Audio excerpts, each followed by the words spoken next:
we fire starters. One out of a million will reach those heights. Always had a feeling that I won't deny that work. Never ties. Look in my eyes, I'm on the rise.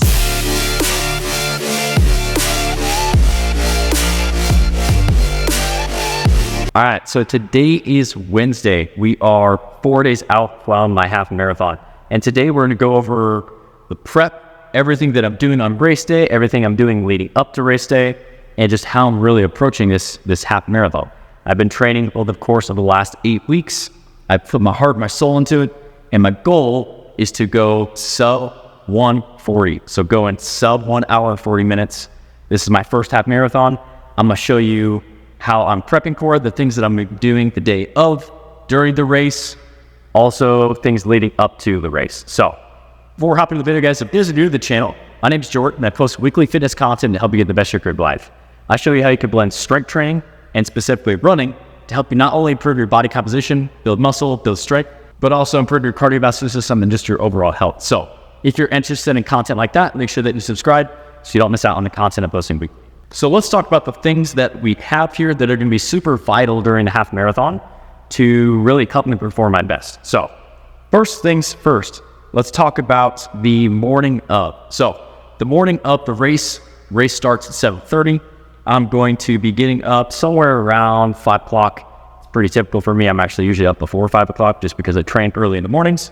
So for me, what I'm going to do is I'm going to do something that I've done every single distance run. Every week I've had a distance run that's built from week to week to where I've practiced this strategy of what works for me to eat, what works for my hydration, works for my intra-workout nutrition. So for me, what I'm gonna do a bagel with some peanut butter and some honey and a banana. So we're getting some carbs in, some really easily digestible carbs that aren't gonna sit in the stomach. That's what I'll start off with.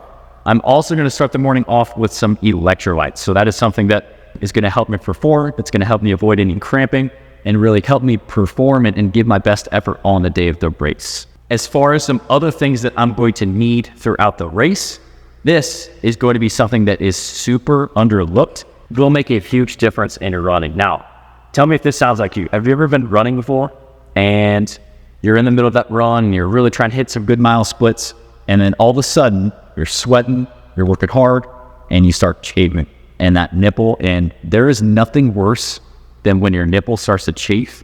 It's just not a good thing. So these are nipple covers. Sounds stupid, sounds silly, but this is something with, why even risk taking the chance of having your nipple chafe throughout the run?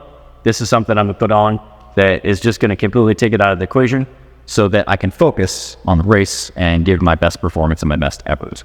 As far as my shoes, using the same shoes that I've trained with over the course of the last 8 weeks, not switching our shoes. That's the one huge mistake that people make when they're going to run a race, is they buy a new pair of shoes for that race. That is going to lead to a disaster. Do not do that. Train in the same shoes that you've been training in. So these are the Brooks Glycerin 2.0s. These are really awesome running shoes. I like the amount of cushion that are in those. So for me, this is what I use. What I would say is just find a pair of running shoes that you specifically like. That's going to have a good amount of cushion that you like. That's going to be either lightweight or whatever your preference is. But find a pair of running shoes that you like, that you can put in some good mileage on, that you can train in. And then on race day, don't switch things up. Stick with the same running shoes that you've been running in so that it feels comfortable and so that you don't have any sort of new injuries or breaking in that shoe. As far as during the run, I've been practicing all my runs with the handheld water bottle. I've decided on race day not to do this. There's going to be water stations and aid stations. But why I've practiced this and why it's so important is because typically it's not super familiar to drink or digest food while you're running, but while you're training. And by doing that and by focusing on practicing digestive water, and we'll talk about this in a second, intra-workout nutrition, it's going to help get your stomach used to how it needs to digest during that workout, because there's not going to be a lot of blood in the stomach when we're working out. It's going to be going to those working muscles. So that's something that's super important. Also, it's going to let you know what's going to work for you. So some people like to drink water every couple miles. Some people like to just avoid it like the plague. Really just finding what strategy works for you. So that's something where this is a handheld water bottle that we got just off Amazon. Really cheap, really simple.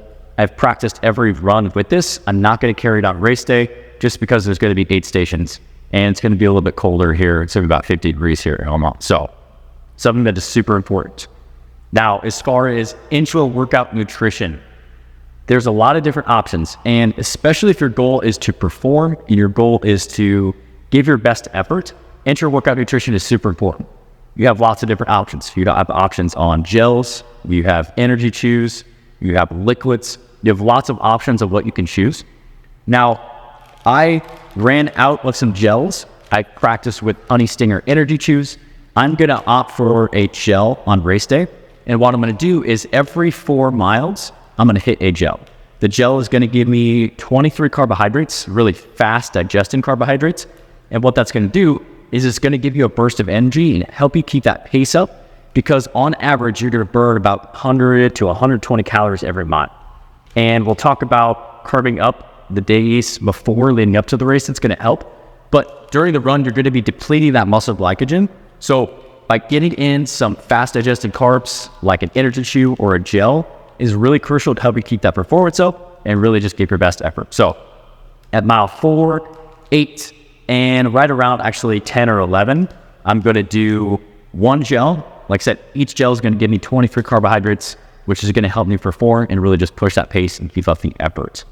Now, as far as nutrition leading up to the race, so the 2 days before the race, what I'm going to do is I'm going to start that carb up process where, like I said, we have the ability to store carbohydrates within the muscle in the form of glycogen. And that glycogen is a really easily broken down energy source that the body is going to use, especially during intensities and high intensities like a half marathon. So the 2 days prior to the race, what I'm going to do is I'm going to be anywhere in that ballpark of 450 to 500 grams of carbs. Now, this is something, again, that I've practiced on the long distance runs to see how my body responds, to see if I go crazy with the carbs or see if, I need to cut it back a little bit. So this is something that I've practiced myself to where I know that in that 450 to 500 grams of carbs a day, the 2 days leading up to the race, it's going to help me stock up on some carbohydrates in my muscle in the form of glycogen. And it's really going to help me perform and really give my best effort. Now, when you do this, when you're stocking up on carbohydrates, what's going to happen is you might feel like you're really full. And this is normal, but by carbing up, you're going to be able to give better effort and you're going to be able to fuel that run for maximum performance so that you can give your best effort and really try and hit a PR. And a lot of people worry about coming in too heavy or something where they feel like they're not going to perform because they're eating too much or they're going to feel sluggish. If you've done all the work leading up to the half marathon, you've hit your mileage every week, you've hit your workouts, you've hit your paces, and you give your body the amount of carbohydrates that it needs to fuel and really get through that workout with high performance, your body's going to respond well and you're going to have a great race. So the 2 days leading up to the race, like I said, I'm going to be doing 450 to 500 grams of carbs in that range. I'm still going to be, so 2 days out, I'm going to hit just a light strength training session, all upper body. And then the day before, I'm going to do a 1 mile shakeout run where it's really just going to be a light pace, going to be aerobic pace, just kind of get some of those pre-workout and pre-race jitters out of the way and just get my mind right for that race. So this is everything that I'm doing in preparation for my half marathon. I'm going to be doing a full breakdown video of my half marathon, the days leading up to it, the half marathon itself, a full breakdown of how I did, my total time. So if you're interested in that video, make sure that you subscribe so you don't miss out on that video. I'm going to leave a couple other videos for you to watch here next on the screen. They're going to be more on the strength training side of things, where I can show you how you can still run and you can still strength train and you can optimize both those things to really take your fitness to the next level. So make sure you check those out next, and I'll see you guys in the next one.